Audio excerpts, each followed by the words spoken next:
You're listening to Reignite, a podcast that is definitely not about gardening. I'm MJ. And I'm Matt, a.k.a. Stormageddon. Thanks for joining us. This time, we're going to dive into Feros. Matt, do you want to do the recap? Sure. So we go to Feros following another lead of the council. The humans there were working on some top secret project, and so we go to find out more about it. It could lead to more details about how Saren is able to manipulate the way he does, but that's kind of all we know. We get there, everyone seems fairly chill. You know, you chat with some folks in, what was the name of the first location? Zoo's Hope. Zoo's Hope. You chat with some folks in Zoo's Hope. You meet the leader. They're under attack from Geth, so you clear out the Geth. You bring some stability back to Zoo's Hope, and then take off in the Mako. Shitty tank driving again. You take it to find out why the Geth are here, why they're attacking. Once you do, you meet some scientists. They say science stuff, blah, blah, blah. System shut down, cover up. You find out there's a mind-controlling alien plant. He tries to kill you. You kill it. Star wipe. So how was that? Accurate? Close? Pretty good. No, All right. It was pretty good. I mean, as far as narrative drivers, there are only a few. It's just like the whole last act of this planet is a huge WTF moment as you're dodging clone Dasari, zombies, and trying to kill a giant plant. I kind of rushed through this part, but before we get into what actually happens on Feros, we have to start with the check-ins. That's true. Yeah, I didn't include those in my summary because essentially at this point and in this game, in all the games I think, but for sure in this one, it's mission, check-in, mission, check-in, mission, check-in. Like, it was fairly formulaic in the fact that the personal dialogue of the characters did not progress until you do a major mission. Side missions don't count. Well, okay. So I have a slightly different experience on that front because I did so many side missions. Right, well, yes, but for the most part, it's the major mission, the major plot point missions that drive the personal narratives forward. Okay, I disagree because I blasted my way through a lot of side missions, and I talked to a couple of people just to, make sure that nothing had changed, and it advanced. Oh, all right. So it wasn't just the major things. I had done a few missions, and people had new things to say to me. So maybe I'm wrong. Maybe the side missions do push it, and it's time-based. It's hard to tell. I think it's dependent on how many missions you do. Maybe. Could be that. Yeah. I think maybe the major story missions will automatically push it forward, but maybe X amount of side missions will also do it. Yeah. It's a little complicated. I don't want to get too far ahead of you in terms of where I am with people. So let's talk about the check-ins at the top. Uh-huh. And I won't go into how much further I went. Okay, fair enough. And we won't talk about side missions really, except for that one that we both did. Right. And then we'll get into Feros. Sound like a plan? That works for me. Great. So Joker still just offers up a quippy remark about how he saved your ass. Yeah, there's no in-depth development with Joker so far in this game, and from what I remember, there really isn't at all in this game, which is a shame because he's one of my favorites. But, I do get a chuckle out of most of his one-liners, so... Yeah, he's a great character. He's just underutilized. It's why I'm so, having the knowledge of Foresight and having played the other games, it's why I'm so excited that in 2 and 3, he plays a much more major role. Same with Chakwas as well. Right, yes. Dr. Chakwas is kind of just there. I check in with her after every mission, but you don't really get anything. There's nothing She doesn't move forward. No. Once, Liara is added to your crew, she, offers a little bit something new there, but then that's about it. Yeah, totally. Caden, I got... So I got, the whole backstory of his biotic experience. Yeah, with Rana and with the Turian. Yep. Which is funny because I don't remember those names. So either I metagame too much after a while and didn't bother exploring it, or I just maybe didn't retain it. But yeah, you got to learn about the Turian general who was really hard on everybody, his friend, how they were always pitted, everyone was pitted against each other, and that it was kill or be killed at some points, and that the experimentation was taken too far. I don't know if in your conversation, but in mine, at one point, I think I say something along the lines of, well, at least you survived and it wasn't that bad. And Caden's pretty much like, no, actually, it was awful, and here's why. Yeah. With me, Caden expressed his interest more firmly. Of course. And I returned that interest because he's very sweet. And he's not looking for a manic pixie dream girl, and he makes that very clear. Right. That he likes Femme Shep for who she is, regardless, and recognizes that there's trauma and baggage, and there's also, like, ranks and protocol. Right. And he's not interested in, like, breaking protocol necessarily. While he's interested, he doesn't want to cause any problems. Right. So he would rather wait until everything settles down and you guys get shore leave so you can kind of figure things out a little bit. Right. And I respect that because he's not willing to jeopardize your career or his career. Right. He's a pretty considerate character. The more that I talk to him this playthrough, I'm getting a better sense of his character than I have in past playthroughs. Also, like, I know as a younger kid, it was like, cool, aliens, pff, some human guy. Like, was probably part of it, too. But, you know, there's none of that with Male Shepherd, because while Caden does have somewhat flirtatious moments with Male Shepherd, they are not as overtly flirtatious as they are with Female Shepherd. They're easy to write off. Right. And it's mostly also, I think, in delivery. I think probably Raphael Sabarge probably delivered them differently for the different characters, because at the time, I don't know that his sexuality was much more clearer than he's interested in Shepherd. They may have defined that he was straight. We weren't part of the team creating the game. But for sure, that changes in the later games. But at this point, either he's only straight presenting or he was written as straight. It's hard to tell. So I was scrolling through on Tumblr like I do, and someone had shared a post where on some Mass Effect wiki somewhere, I don't think it was the official one, it was a romance guide that someone had written. They classed Caden as straight, but makes one exception for Male Shep. Which is the biggest load of bullshit ever exist. Total crap, yeah. It's bi erasure of the worst kind. Yeah. Like, fuck off with that. Caden is bi and just leave it there. Yeah. Like, whether he's not comfortable stepping forward about his sexuality, whether he's still figuring it out, whether he just doesn't really know yet. This is one thing that I thought was very similar to our current political climate, the political climate of the last 15 years, is what it could be is that in the first game, it wasn't as common to be open in the military. Right. And what it could be is by the second game, he's been promoted, if, spoiler redacted, he's promoted and, like, has moved on without you because of spoiler redacted, and, like, is his own man, and so he's more comfortable showing all of himself. Whereas in the earlier one, you don't know what the Alliance military's policy is. I assume it's open, the way Shepherd carries themselves, but you don't really know. And so I think that's actually something I hadn't thought about that might be really interesting. He may be closed off in the first game because of military politics. That's what I always thought. Yeah. That's what I assumed. And also, I think that things could become more widely accepted with the integration of alien romances for human soldiers. Yeah. Because the more human soldiers that are seen with Asari life mates, for example, the less weird it is to be queer. Yeah. Because I'm of the opinion that romancing an alien makes you queer. End of story. I'll accept. Sure, pansexuality is on the queer spectrum, so. I mean, romancing an alien is romancing someone who is othered the way that you as a queer person has been othered.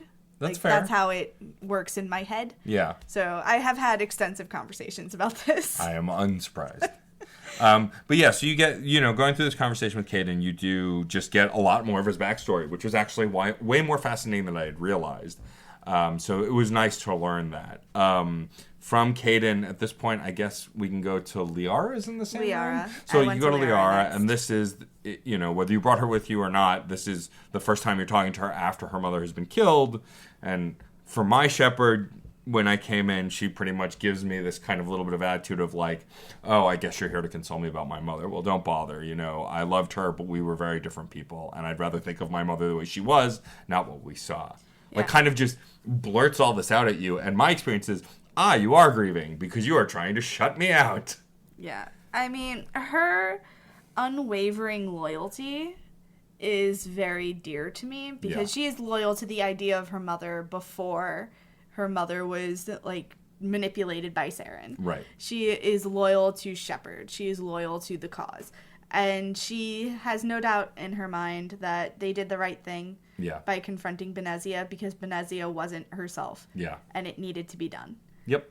And so at this point, I receive, as you did, I'm sure, some flirtatious dialogue, but I circumvented it. At this point, I'm not interested in Liara, which is odd to me because as FemShep, I was very early on interested, but I think maybe also I may have carried myself a little different when walking in the shoes of a woman for whatever reason.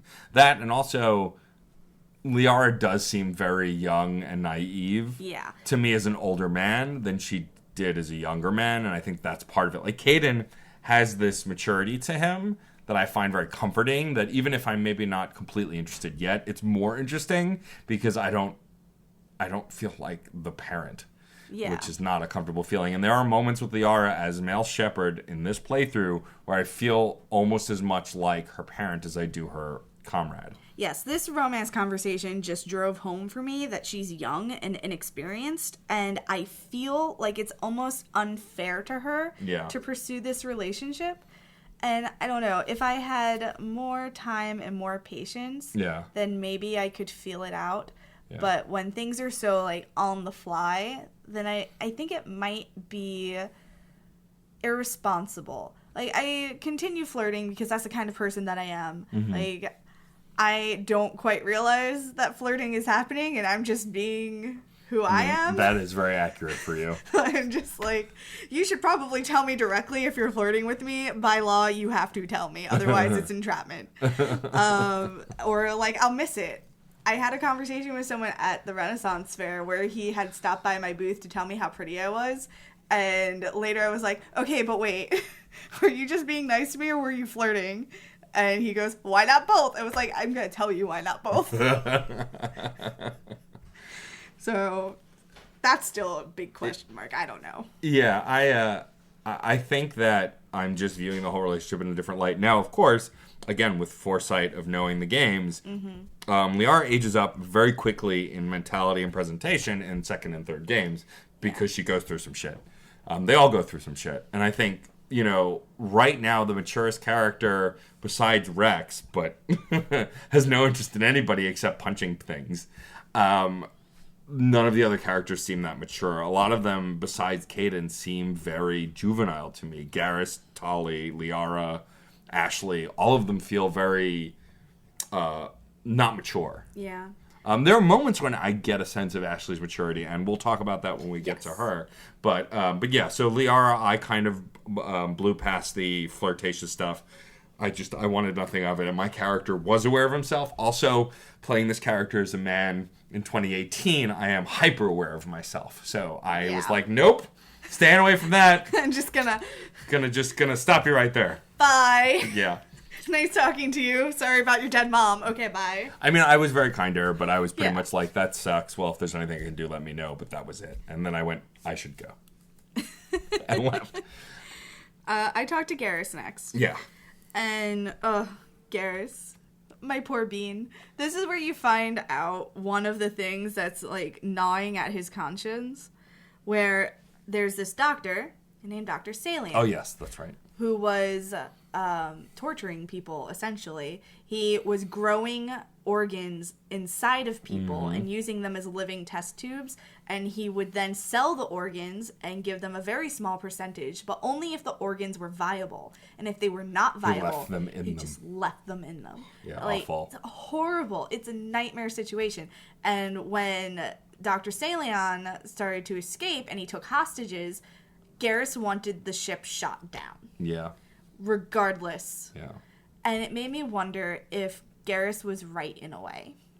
Because Dr. Saleon took those hostages, they were dead anyway. Yeah. I think he was right about that. Yeah, so this was a complicated conversation for me also. And my response ended up being essentially the gist of if we're not above the villains, we become the villains. Right. And so while I hear your argument, I still was like, yes, they were dead anyway, but I'm not playing that trigger. And also, you know, it's even in its hardest moments, we have to follow the rules. They're there for a reason. And, you know, it's like it's a moral negative space. Like, it's hard to really say what's right. I fell in the gray area because I could see where Garrus was coming from, but I also understood why CSEC didn't want to do that because there was too much risk. I'm pretty sure that my response was middling. I don't think I was extreme one or the other because I think I fell... eventually, I fell in the same place. Even though at the end of the day, I felt like rules need to be followed, I did relate myself to Garrus and say, I understand where you're coming from and I hear you, but I don't know that I agree, but I hear you, kind of a thing. Yeah. Garrus needs to learn to take... He needs to learn to take casualties or innocence into account, which is difficult for him. Yeah. Because I was talking to John about this. I consider him to be very lawful good in this game. He's a paladin, absolutely. Yeah, and then, like, as time goes on, when we meet him again, I consider him to be chaotic good. Well, yeah, he's a paladin who becomes a fallen paladin. Yeah. Like, that's the problem, is because the roles are so tight that eventually he falls out of grace with his deity, as it were, which is CSEC in this case, and goes the opposite direction almost completely. And so I can see those comparisons pretty clearly. Yeah. And you also get a loyalty mission, so to speak, though they don't call it that, to investigate Dr. Saleon's last known location, because Garrus can't get anyone to check it out. So it falls to you to help your friend. Yeah. Yeah, the loyalty missions really become a thing in the second game, but in the first game, you do get missions from the characters, and there are a variety of ways you can pick them up. Mm-hmm. From there, I went to Rex. Same. Is this the conversation when you find out he rolled with Saren for a while? No, that was last time.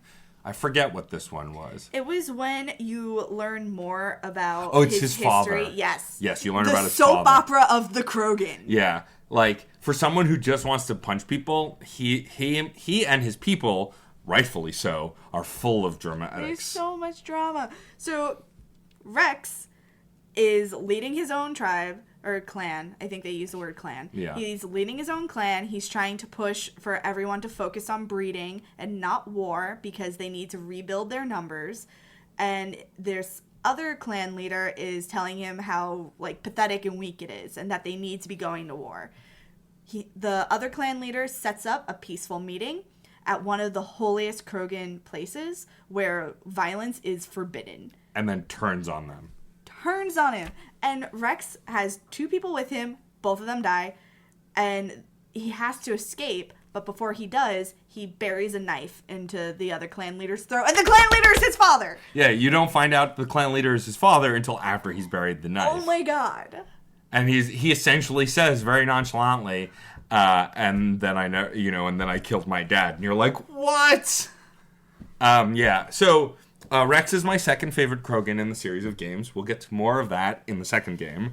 But, that was really intense. And, like, knowing, spoiler alert, that Rex becomes the leader of the clans when he goes back to his home planet in the second game.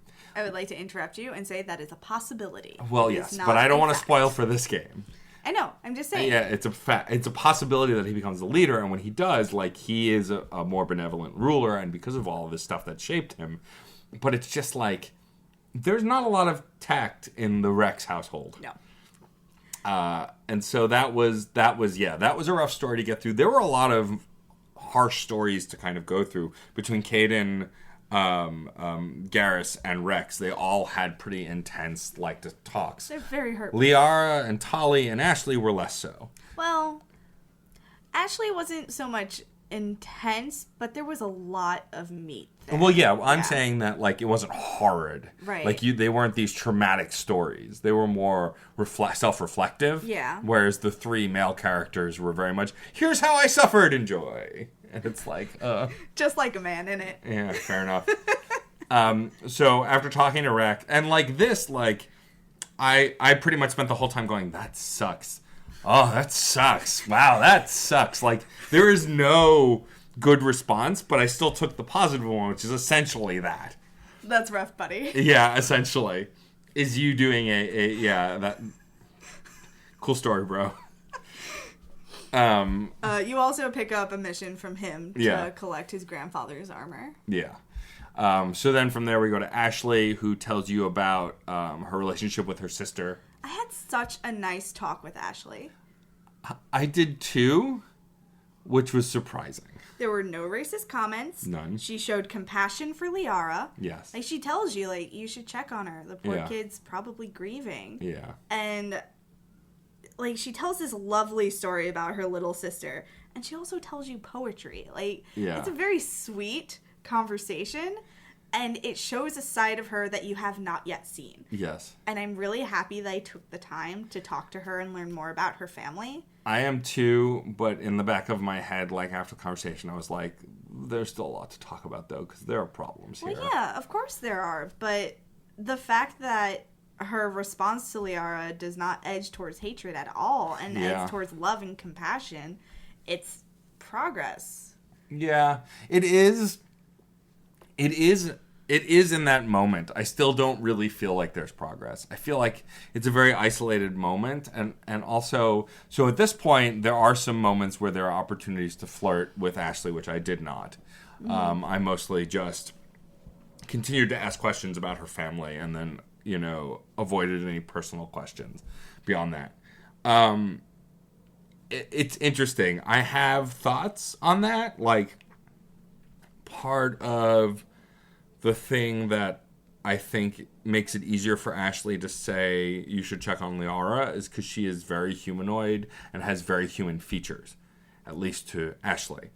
And so I feel like it's much easier for her to go, look at that big weird thing. That thing's terrible. They're awful. Don't trust them. But when it's like a femme presenting, I don't know, softer alien. She was very distrustful of Liara That's true. when you first brought her on board. Well, so that's the thing I've noticed is when it comes to a personal relationship with the aliens on the ship, she gets past her hate really quick when she gets to know them. Which doesn't excuse it, but does, she does what a lot of people who struggle with those kinds of things or are trying to work out, where they fit in the world. So I'm not quite ready to forgive her, but I am grateful that she's at least starting to come around to being a active participant in the group in a way that makes her an effective soldier and an effective team member. But she's still very short with Liara. Like, we'll get to this more when we do our briefing at the end, but like, she's very short with her then. And you was like, get to the point. Like, she's still not kind to people. I don't remember that part. I'm going to have to watch a video to remind myself. Yeah. Or at least in my branching path. When you do the mind meld with Liara back on the ship, Ashley's essentially like, well, get to the point. You know what? I don't think I had that happen because I think Caden was the one that spoke up. Yes, that's why.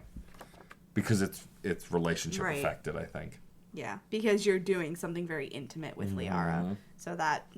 Yep, that's why you didn't see that. Yes. So that's why I am so far having a different experience with Ashley. Yeah. Like, I felt very close to her after that conversation. Yeah, I think because she has feelings towards me, she presents herself different to me. Maybe.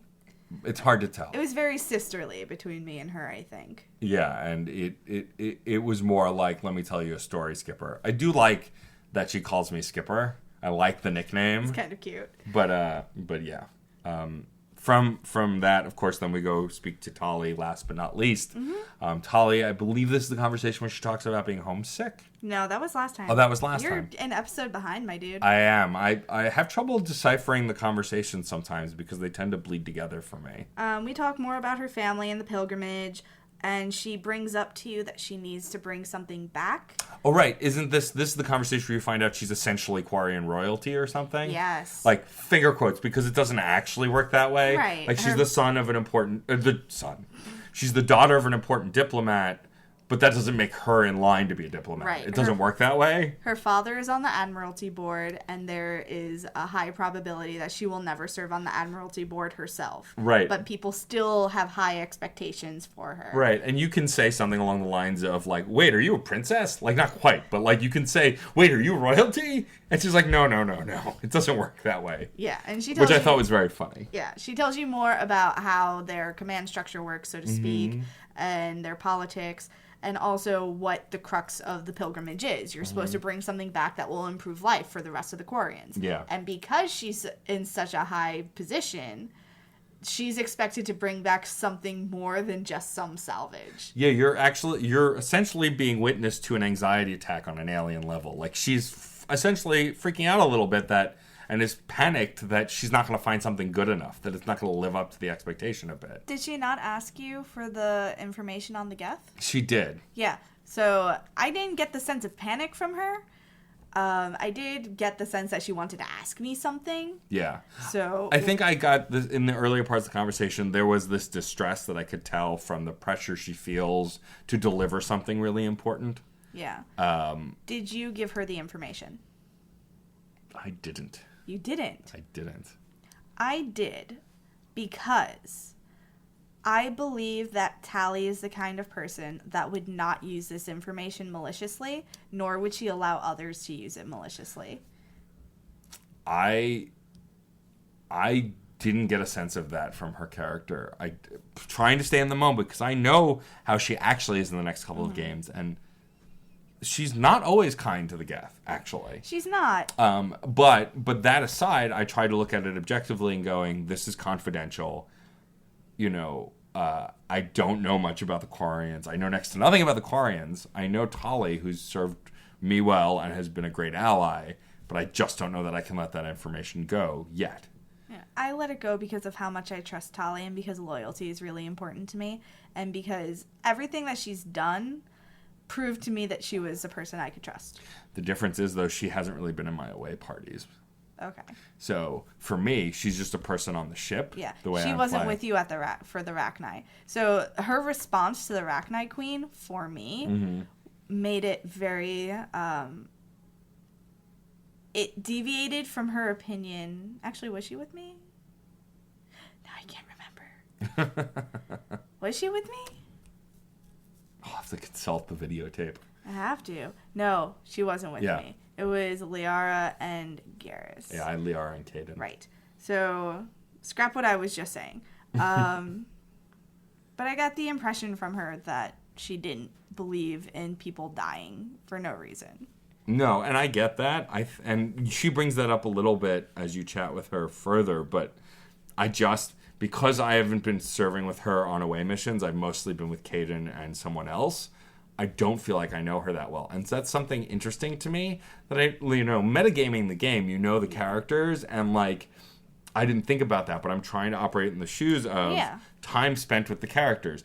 I trust Caden pretty well because he's been an ally since I got on the ship.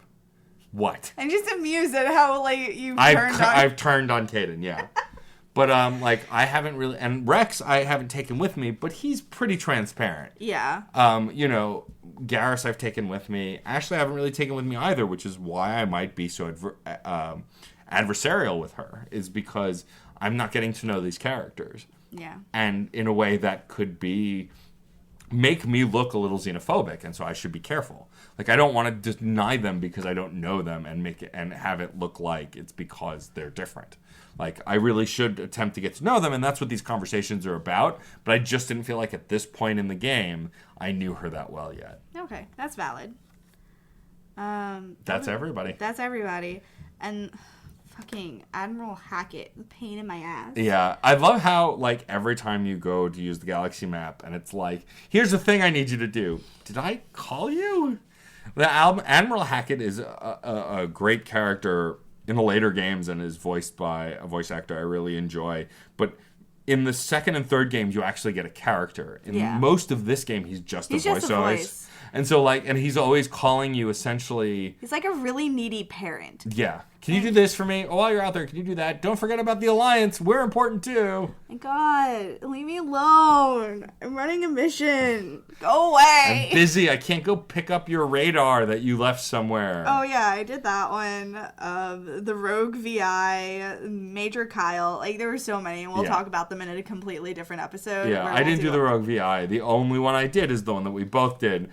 The Lost. So a probe goes down, and you need to get the memory chip because you believe that it'll have information on the Geth that you could use.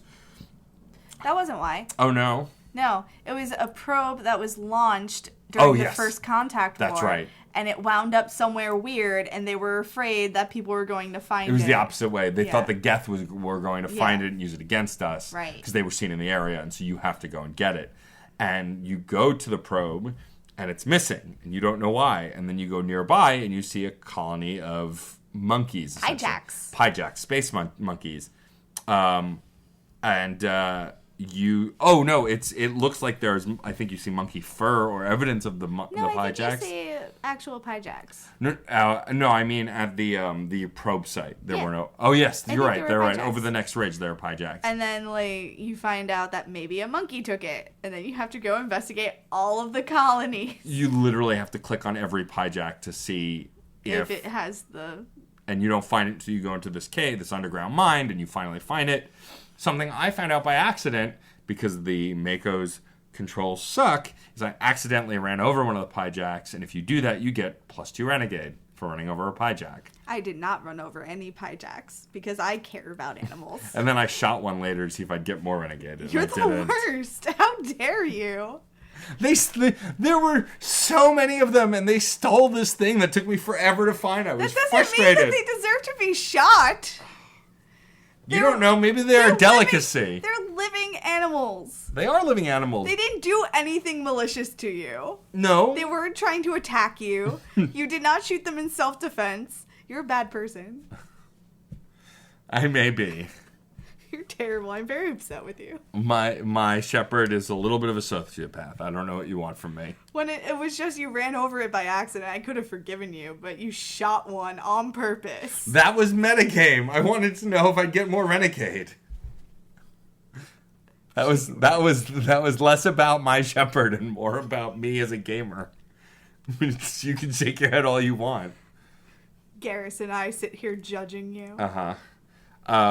So yes, we both did that mission, and it was so annoying. It was very And so annoying. I didn't do any more of the other side missions. I just went to Feros. I did a whole bunch because I wanted to get them out of the way, and we're going to, at some point, do a whole episode where we talk about the side missions and which ones were our favorites and whatnot. Well, I have feelings about the Rogue VI one. We'll get to it. Ugh. I have feelings. Yeah, I'm sure you do. Look, nothing will be worse than the VI storyline in the second game, so... Oh. Yeah, we'll get to that. Anyway. Back on track. We finally get to Feros, rather. Which, as I had said, you interact with the villagers. They ask, it's, hey, sir, here's a side quest. Oh, here's another side quest, essentially. Okay, so when you first pull into the Zeus Hope, port... you're immediately launched into the action. Yeah, no, you're fighting Geth from the minute you get there. The Geth attack, like, immediately after you do a cutscene of someone being like, oh, hey, you should come in and talk to our leader because he's going to want to talk to you. Oh, look, Geth. Oh, everybody get down. Yeah, and you kill that Geth, and then you get to the leader of Zeus Hope. You talk with him for a bit, and then more Geth attack. And then there's more Geth. So you have to go and clear out the Geth. So what I wound up doing was I went and I cleared out the Geth, and I was already, like, in this back area. So I went and I explored that before I went back. I did the same thing. So I did all of the side quests without picking up the side quests. So I did 75% of them. I missed the other 25% somehow. I don't know why. Did you miss? So I didn't find the batteries. Okay. That was over by the Varen. So if you did the Varen, it was right there. I did the Varen, and I guess I didn't explore enough. But I killed the Alpha Varen. I did that too. I fixed the water treatment. I found the crazy guy. You can't really do much about him. No, except be sad about it. Yeah. And also, like, start to figure out what's going on in this weird-ass town. Well, so it's funny. I forget the game so much after not playing for a while because, like, I interacted with him, and I still just thought to myself, hey, this guy's crazy, not he's being controlled by a mind-controlling plant. Oh, the first time I played, I knew that something was up. I knew that I was in a horror movie. Well, I did too, but like I didn't relate it back to the Thorian for whatever reason until after I killed the Thorian, and I'm like, oh. Duh. Like, okay, also, this could be because of, like, my reading history. Uh-huh. I'm rereading something that I read when I was in middle school. I'm rereading the Animorphs. Shout out to Minds at Yerk. I'm rereading the Animorphs, which is about an alien race that takes over sentient races' bodies. Right. And controls them. So I have read scenes when I was young of people fighting against a thing that was controlling them. And it was exactly like this scene with this guy who was fighting against something controlling him. So I was like, nope, I've read this book. This is bad time. I know how this ends. Everything is terrible forever. So I did most of those side quests, and then from there, of course, we move on to finding out more about what was the name of the company that Exogeny. You rescue someone's daughter. Well, you're going a little fast. Right. Okay. So after you resolve everything at Zoo's Hope, the only thing left to do is to ride up to Exogeny and clear out all the Geth there. Yep. Because you've already stopped the Geth transmitter, so they're going to stop attacking Zoo's Hope. You've done everything that you could, but there's a couple of things that I didn't do that I'm kind of annoyed at myself now that I'm remembering it. Like, you could have talked to more people and gotten a better sense of the weirdness that was happening in Zoo's Hope. And I didn't do that because I kind of just wanted to get through this because I was starting to feel impatient. I hate fighting Geth. They're my least favorite, like, enemy to fight, just in general. But the one thing that I do really like about Feros, it's really beautiful. It is pretty in places, yeah. There's just these tall skyscraping buildings, and you drive along this Prothean speedway, and you're being attacked by Geth the whole time. But if you look out to the side, you just see these beautiful tall buildings and just nothing but blue sky. And to me, that is a vision of the future, and that is what the future should look like. Right. So that's, like, my ideal future, and I like, just loved looking around, but I couldn't look around because I was being attacked. Yeah. So, and as you drive, you do, fight more Geth. I got to a point where I was just like, fuck these guys. And I just drove. Oh, that's what I always do. If I'm in the Mako, unless something's making me stop, I never stop. Yeah. I just keep moving till I get to where I'm going. But as you're going, you get a radio signal from some people who are hiding out. So you can get out of the Mako and go investigate that. And you find a bunch of Exogeny employees who are taking refuge. They believe that Zoo's Hope is lost. They believe that they're the only people left. One woman is really hoping that her daughter is still alive. She's still in the Exogeny building, and she begs you to find her. And also one guy, like, hey, do you want to get some data off of my computer? There's a lot of money in it for you. I didn't do that quest, mostly because I forgot to look for it. Yeah. I did it because I was just like, okay, here's your flash drive, whatever. Yeah, I forgot. There was nothing morally bad about it to me. Like, I was just like, okay, here's your data. But this is what I was talking about before, though, with, like, the humans are the real villains, because the head of this small camp, some stuffy asshole, male, of course. I couldn't get his name. I'm sure they'll shout at us in the comments, but he's, like, trying to quiet this woman who wants her daughter back. He's, like, yelling at you. He's yelling at everybody else. Yeah, he's discouraging you from going forward, basically. And it's because, essentially, he knows all the secrets we don't know yet that we find out, and we tear him a new one once we find out. Yeah. Well, we'll get to that. So, finally, we find Lisbeth, who I like as a character. Yeah, I think that she's a precursor to some of the strong female characters in the second game. Yeah. Just her archetype. And she's fairly self-sufficient, which I like. Like, she's sort of trapped, but she's not helpless. Right. She's surviving. Yeah. She has a weapon. She's not great with it, but she won't hesitate to use it. Right. She fires at you by accident because you're something moving, and she didn't expect to see people, so she thought you were Geth. Something really interesting happens as you're going through this building, trying to figure out a way to shut down the force fields and get out. Yep. And it's You walk in on some Geth who are clearly worshipping. Mm-hmm. And they're just worshipping this ball of light. And I had Tally with me, and she couldn't really tell you anything about it. Yeah. I had Caden and... was it Liara or... I don't remember who I have with who I had with me besides Caden. It'll come to me. But whoever I had with me wasn't much help either. Yeah. I think I had Tally and Garrus. So... Oh, I had Caden and Tally. Okay. And yeah, she couldn't tell me much about it either, obviously. Right. So you're just pondering, like, is this a place of worship? What are they worshiping? And it was this kind of humanizing moment for the Geth because they're practicing a religion. Yeah. And there's something going on beyond the machine and the mechanic. Yeah. This is the first time that you've taken pause with them. Yeah. But then, of course, after that, once they know you're there, they start to attack you. Right. And so you have to kill them. Nothing that you can really do about that. Yeah. Also, I glossed over my favorite moment in this section where you're walking up the stairs and you hear Krogan arguing with a VI. Oh, yes, yes. You're just kind of watching and he goes... The VI says, "Sir, if there's nothing else, please move on. There's a queue forming behind you." And he turns around to look at you. And then you fight him. Yeah, that was good. That was really funny. I love that moment. Yeah. And then that's when you find out about the Thorian. Yes. Which is essentially a... Do we know how old it is? Very old. Before the Protheans, even. It's a Prothean age plant that has the ability to... mind control, essentially. And also clone life forms. Yes.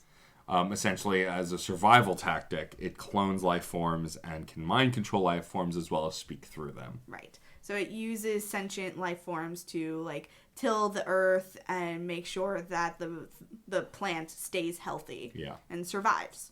Yeah. And so it's under Zeus Hope living. Yes. And that's what Exogeny knew.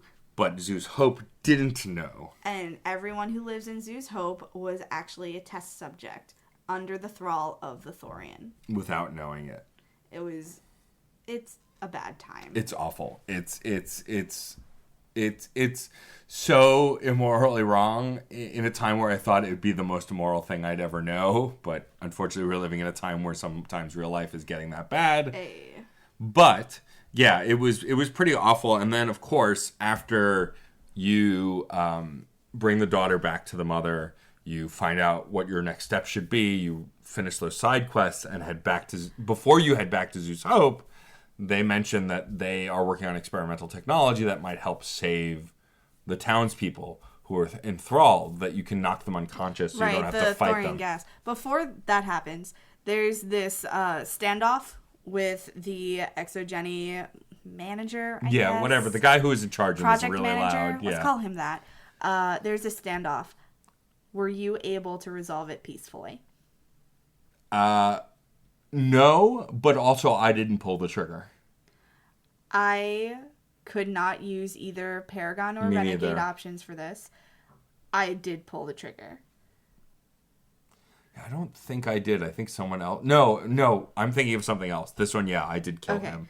Yeah, he tried to attack us, and so I killed him. Right. So that was self-defense, and I don't feel quite so bad about that. I do, but I wish I could have resolved it peacefully. Right. I regret my action. I don't... I regret that it came to that. I wish that it could have been resolved peacefully, but I do not feel bad for defending myself. Me neither. So that's what it comes down to. And... when we are unable to use the Paragon options in conversations like this, I wonder where it was that I could have been a better person.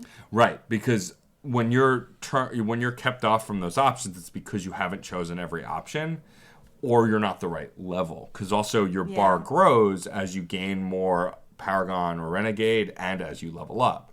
And so it could have been you too low of a level. You didn't do enough Paragon stuff. I don't think I was too low of a level. I don't remember what level I'm at. Me neither. But I'm pretty high. Yeah. I do a lot of stuff. But also some of the Paragon choices are locked behind story too. Yeah. Like as you progress through the story, more of it unlocks too. The main story, not the side quests. Mm-hmm. Because a lot of progression is locked behind the main story progression. But that being said, Lisbeth and her mother offer you a Thorian, what's the word that I'm looking for? It's like It's a nerve gas, sort of. kind of, I think it was just called anti-thorian gas. Yeah, it's an anti-thorian gas grenade that will knock out, because when you get there, you're going to be attacked by the colonists, because the Thorian knows you're coming and is going to try and protect itself, and you can knock them unconscious instead of killing them, so they'll survive. So this part frustrated and upset me a lot, because if your aim is not perfect with those grenades, you will run out and you will have to kill. So there are grenades that you can loot throughout the area. I could not find any. I found some. And I could not, gas everyone. I was able to help everyone survive. I didn't kill anyone. I was 50-50. Yeah, I was able to save everyone, because what I would do was, my strategy was, so when you get back to Zeus Hope, there are essentially zombie corpses that come after you. Yeah, they're husks. They're essentially husks, but they're Thorian husks, not Geth husks. Yeah. And they attack you and they run at you. So I took out my shotgun, so I wouldn't have to worry about long range, and I would shotgun them until they stopped moving. And then once they were all down, I would then deal with the colonists. I would throw the grenade and knock them down. Yeah, that was my strategy too, but because my aim isn't very good, I couldn't do it. So the trick that I figured out early on with grenades is if you aim low, they hit the ground and stick, and then you can detonate them. I know. And so I aimed for their feet. I tried to get it between groups, because all it had to be is in a very minor general area, and it would knock out a lot of them. Nope, not for me. Really? Interesting. I tried to do that, and it would only knock out one of them. Might have been something that was fixed in the PC version. Maybe. Because I'm playing on PC and you're playing on the original Xbox 360 version. Maybe. And so it could be something that was patched to make easier on the PC version. Also, I found that, I got into Zeus Hope, and I'm being shot at all sides. I cannot loot grenades in this scenario. I need to, get shit done. This is too stressful for me. It's too, just, many things going on around me. Well, yeah, I hear that. For me, because I took it slow and took out the zombies and then was hiding behind walls, assessing the situation, I was able to take a moment and loot grenades here, aim grenades there. But I hear that. It's very hectic when you're being body rushed by zombies. Also, if you don't know where to loot the grenades. I didn't. I just looted everything. Yeah, I didn't know where to look. Yeah. So I was just like, I just want to get through this. This is so stressful. So everyone had survived. I was able to make sure that no one died and was able to knock everyone out. And then it's on to take on the Thorian itself, which is, I will say, one of my favorite boss battles in the game, because there at least felt like progression to it. My biggest problem with Benezia when we talked about it is that the progression were just waves of enemies. Here there are waves of enemies, but you're exploring this giant cavern that the Thorian is within and blowing up parts of the Thorian that are attached to the wall while you take out these zombies and Clonasari, which I thought was a much cooler way to do something very similar to what you did with Benezia. Yeah. I hate the Thorian, and the Thorian is why I am terrible at plants. I maintain that I do not have a green thumb because fuck the Thorian. That's fair. You're also at this point fighting Clonasari that attack you until you've cleared out. And once you've defeated the Thorian, you actually find the original Asari that the clones were being made from, who comes out of a pod and turned out to be someone who was serving under Matriarch Benezia, who was left behind by Saren, essentially, to be the Thorian slave. Yeah. And that's when you find out exactly... She was given in a trade. Yeah, given in a trade, and you find out exactly how tight Saren's grip is on the minds of others, and that it's not him. It's the first time it's confirmed that it's his ship's sovereign, which, as far as you know at this point still, is just a ship, but something on that ship allows him to control people's minds. It's not Saren himself. Yeah. And I think it's mentioned that part of the reason Saren was interested in the Thorian was to figure out how to break the Thorian's grip. Yes. I think that was mentioned. You find out that Saren essentially wants to know more about the Thorian, and also wants, because he wanted a cipher for the Prothean information that was beamed into his brain, because like you, it doesn't make sense to him, and the Thorian has been alive for so long that the Asari was left there to mind meld with the Thorian so she could then transfer the knowledge to Saren, which she did and also does for you. Yeah. But it's still really jumbled, but she gives you the knowledge of the Thorian and of the Prothean life that the Thorian did witness. Here's my question. Do we think Liara jumped to meld with your thoughts because she was jealous that other Asari did it already? Maybe. So, yeah. So what happens is once you rescue this Asari, she mind melds with you to try to give you this cipher, give you this information that the Thorian has, so you might be able to make sense of the Prothean stuff. When you get back to the ship, so after this, the mission ends, you get to go back to Zeus Hope, everyone thanks you, and then you head back to the ship. When you get back to the ship, you do another briefing in the meeting room, and you talk about how your head hurts and how... Oh, wait, I almost skipped something. When you mind meld with the Asari, whose name I can't remember, who worked under Matriarch Benezia, for me, the minute was over, and I said I was okay, Kaden piped up and went, "Are you sure? You don't look really good. Maybe we should get you back to the ship. I don't think you're okay." Like, mothering me and being really worried. Right. And so I thought that was really interesting and something I had not noticed before. Yeah. Also, that the Green Asari's totally into you. Totally into you. She's definitely into you. She admires what you've done. And basically gives you this big speech before mind melding with you. Yeah. Whereas Liara just cuts to the chase. I mean, what's the line they keep saying? Oh, embrace eternity. Yeah, it's just so... That is the most male-gazy line in the whole damn game. And it's an intimate act as well. Yeah, that's why it feels male-gazy to me. Just the way that they give themselves to you. The line is male-gazy. I don't think they're giving themselves to you. Okay. I think they are opening themselves up to you, but also you're opening yourself up to them as well. So you don't have a lot of control in this. Yeah. They have the control. That's true. I just think the embrace eternity line and the breathy way they deliver it is just very blech. Yes, that's weird. But the next part is very subversive in the way that it's an intimate act in which Shepard does not have any control. Yeah. So you just pretty much experience it. Shepard submits to it, basically. And so, when you get back on the ship, Liara offers to help sort your memories because... the Asari, we're calling it the mind meld because Star Trek, but also because that's essentially what it is. They have some other name for it. The joining, I think, maybe? Or something like that? I don't remember. know. You talk about it and I'll... So anyway, Liara offers, because she has a vast knowledge of the Protheans, and you have a ton of Prothean information in your brain that you don't know what it means, offers to also do it with you to help try and give you something that can help make sense of it. An additional cipher, if you will. Until you do it. But you're right. What's interesting is that she volunteers to do it the minute she finds out that you had done it with another Asari. But I think part of that is also, it's the minute she finds out that you got a ton of Prothean information. Yeah. And so I think she's not necessarily jealous that you joined with the other Asari because she wants to join with you. She's jealous because you got a ton of Prothean information that she's worked her ass off to get and never found. That's true. And I think she's more jealous that you got the penultimate Prothean experience that she didn't get to be a part of. It's always hard to tell with her. Is it because she wants to get to know you better, or is it she because wants your brain? In a jar on her desk. Right. But be that as it may, it happens. And then for me, the minute it's over, Liara gets faint again, does the whole, oh no, I might faint. Oh dear. The way it's written, it feels played up. I know it's not. I know she's not faking it. It's just the way it's written, the way it's delivered in the game feels very like, oh, woe is me. I'm so delicate. Also, she is kind of delicate, first of all, because she has, no sexual experience, which she tells you. Yeah. And I'm just like, oof. Oh, I need to go. We should go. I need to go talk to an adult. Because you're not an adult.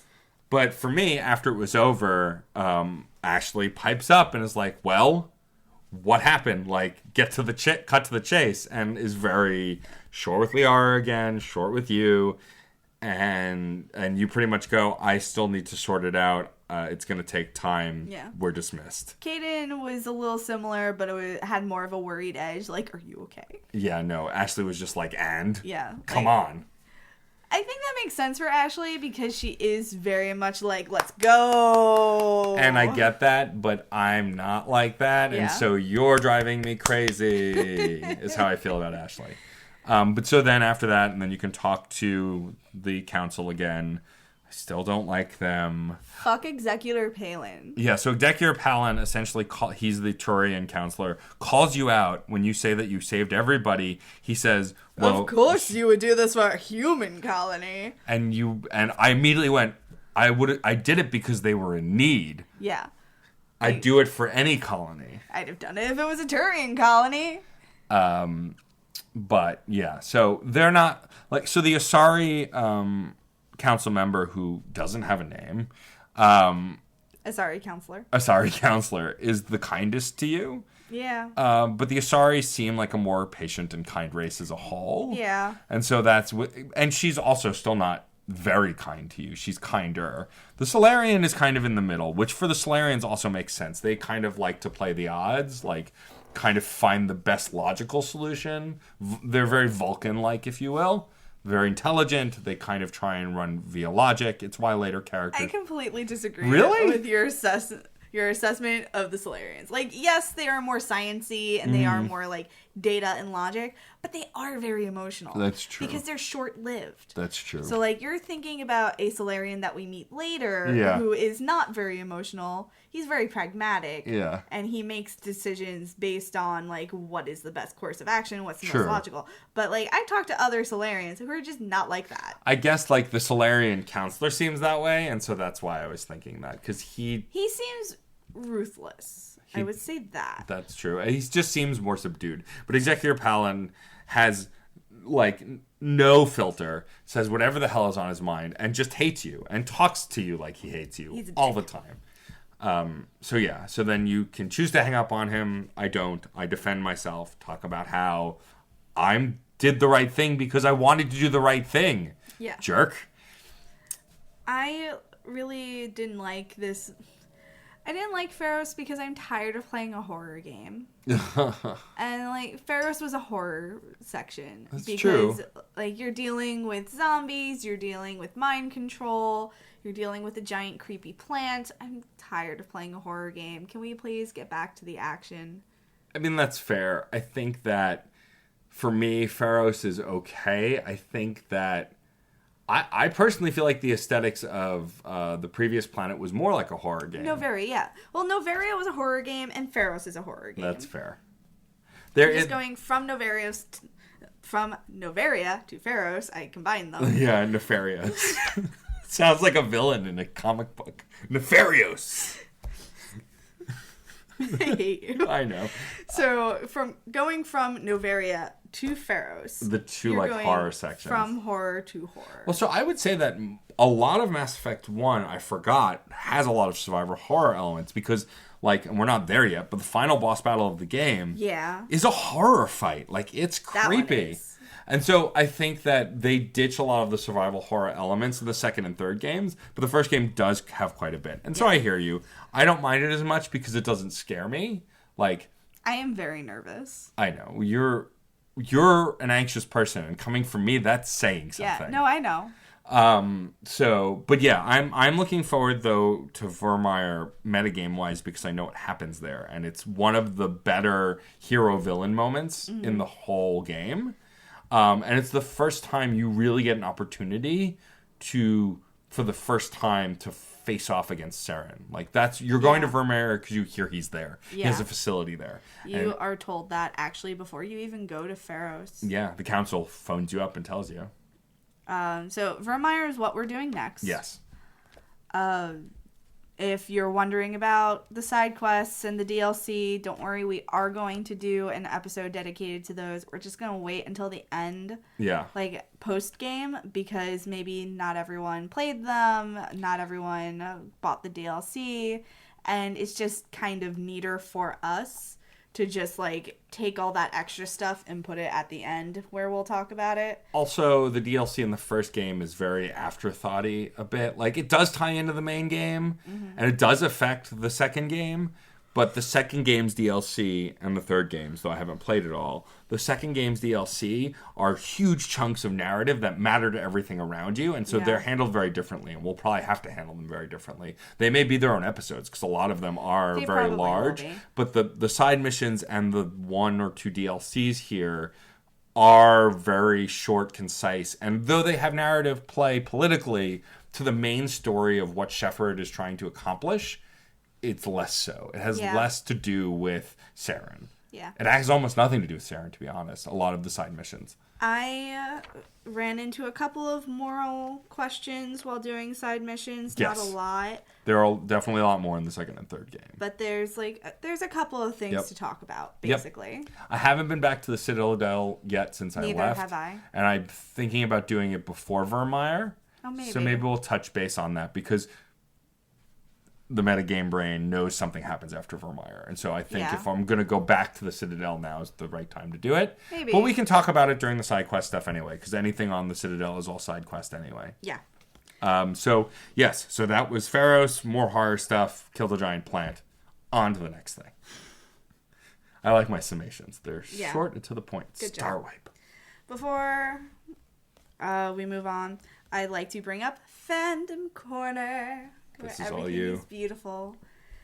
I love Fandom Corner because it gives me a chance to explore what's going on in the fandom, such as galactic boyfriend plushies from Sanshi, which you can see pictures of on our Twitter. Shout out to Sanshi, who have not sponsored us, but if they want to send us more plushy galactic alien space boyfriends, please sponsor us. I love my Garrus. He is wonderful and perfect. I got a Krogan who will be nameless until the next season.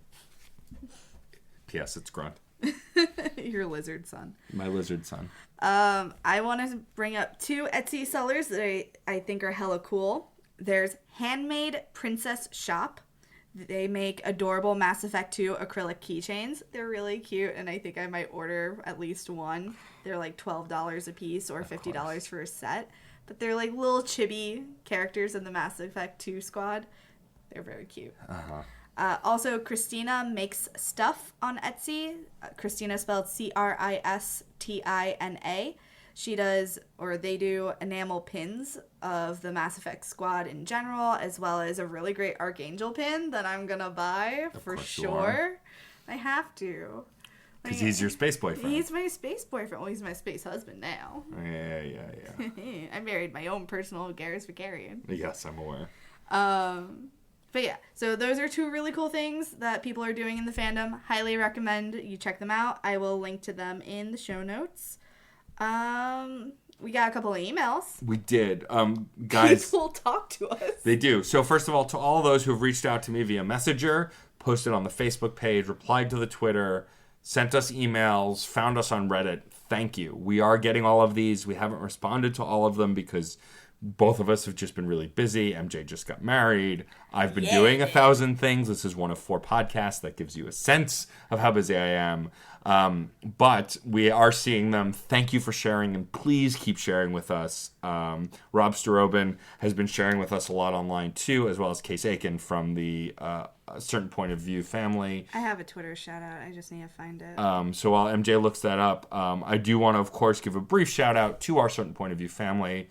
As of when we're recording, I just successfully completed Extra Life with Ben from Certain Point of View. You competed with yourself. I did. I played video games for 24 hours. I raised $665 on my own.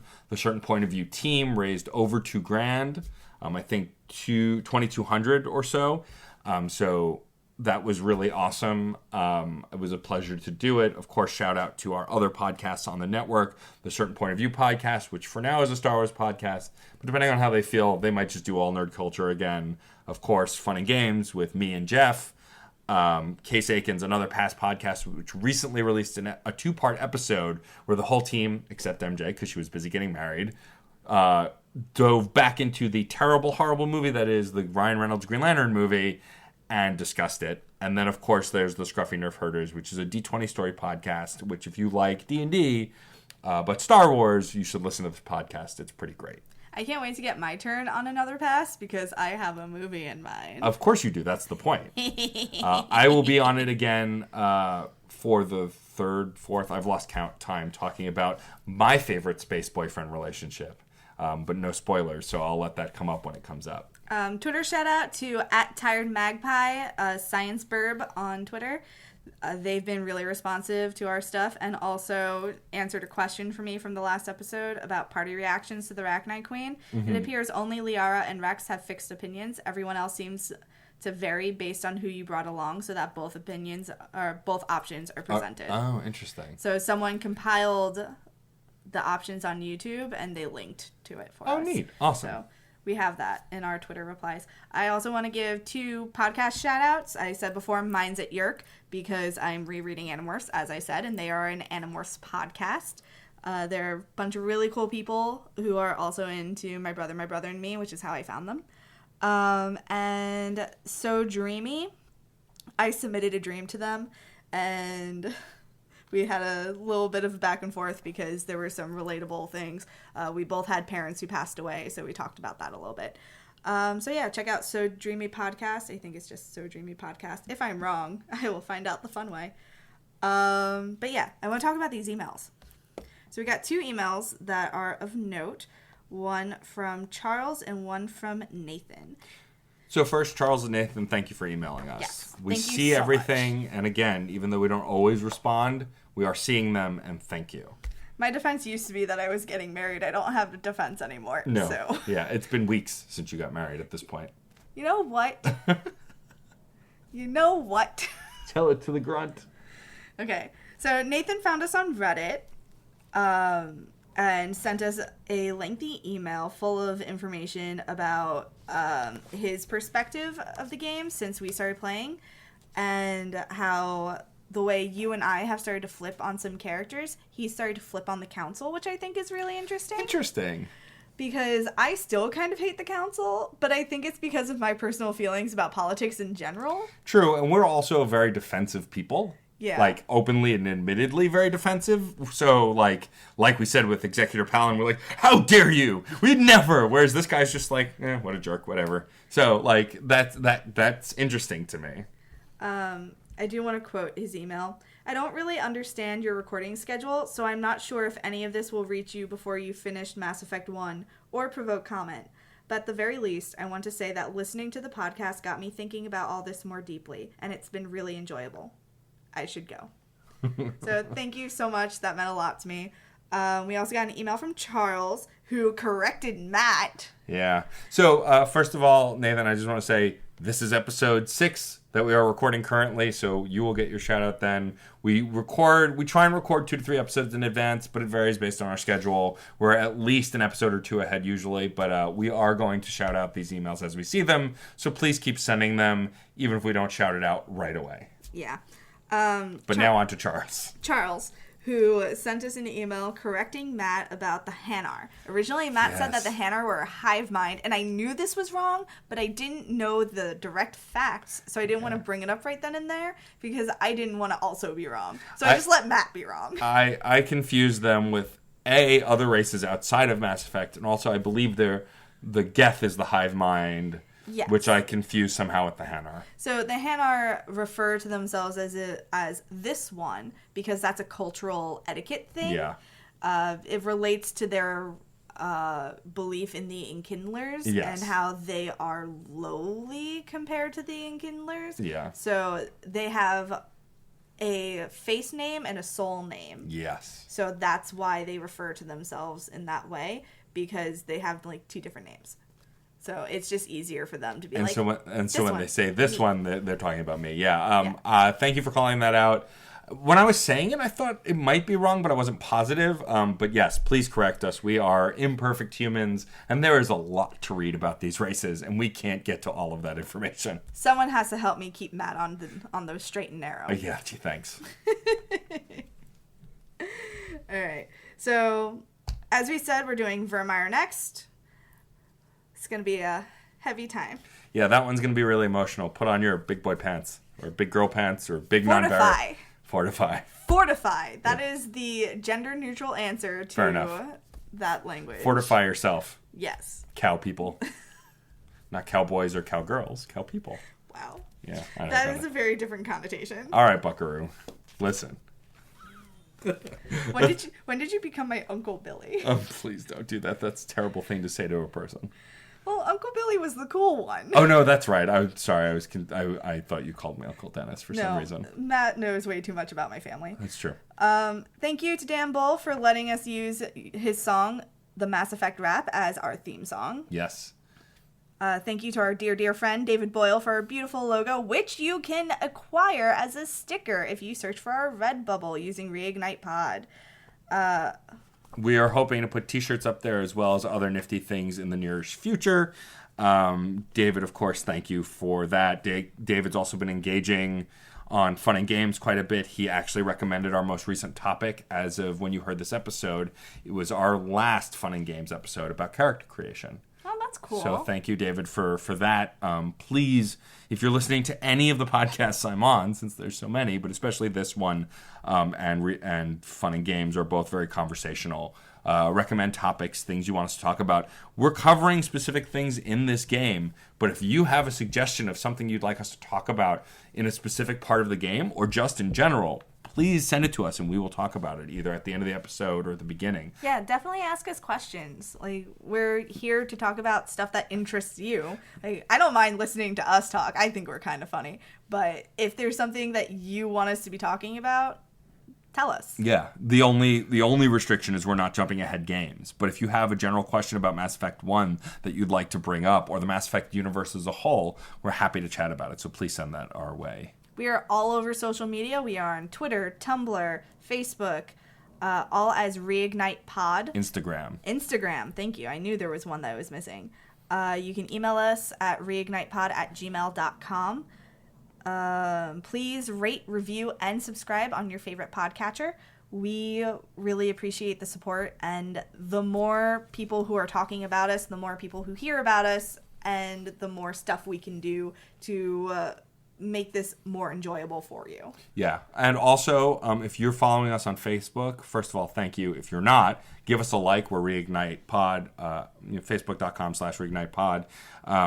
But also write us a review there. They've changed their review system, so now you can't just give a rating. You have to write a review, and those get posted on our wall, so please check them out. Speaking of reviews, we just got one in.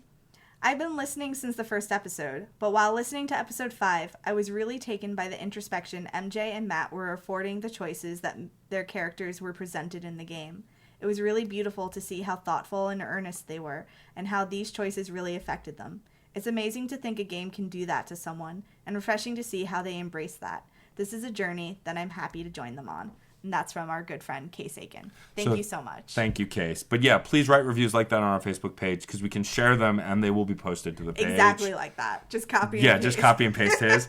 But seriously, it's because that'll allow us to get featured, show up in other people's feeds. Also, if you are listening to this right now and you really enjoy what we do, tell one friend about us. If you have one friend who likes Mass Effect that doesn't know about this podcast, tell them. Because that's the best way we're going to expand and get to reach more voices is by word of mouth. That's the strongest bond when it comes to podcasting, I've found. So thank you so much for listening, as always. It is a pleasure to do this show for you. I think that's all we've got, right? Yeah, I had one thing that I forgot to tell you. My friend Jenny from Canada, she messaged me and she said that she'd been listening to the show and now she wants to play the games. She'd never played them before. Oh, cool. She only started listening because we're friends. But she was like, I think my boyfriend has the games, so I'm going to sit down and play them. And she's not really a gamer. That's awesome. So cool. I just wanted to share that Well, with you. Jenny, please write us and let us know what you think of the game as someone who hasn't really played them. But that said, as always, I'm Matt blah, blah, blah, blah. Here's Is hoping... that your new name? Yeah, right? Here's hoping that I remember to edit that out, but I won't. That's going to stay in because my brained. Why don't you start our sign out, MJ, and I'll try and follow along. I've been MJ. And I'm Matt, a.k.a. Stormageddon, and this is our favorite podcast on the Citadel. This episode is not. Talking about young adult literature is not for the faint of heart.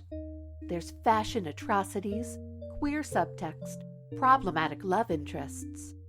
And that's just for a start. But never fear, because Carrie and Marie are here with Go Your Own YA. a podcast about the young adult literature you never knew you loved. Do something good for yourself and bad for the patriarchy, and find us wherever pods are cast.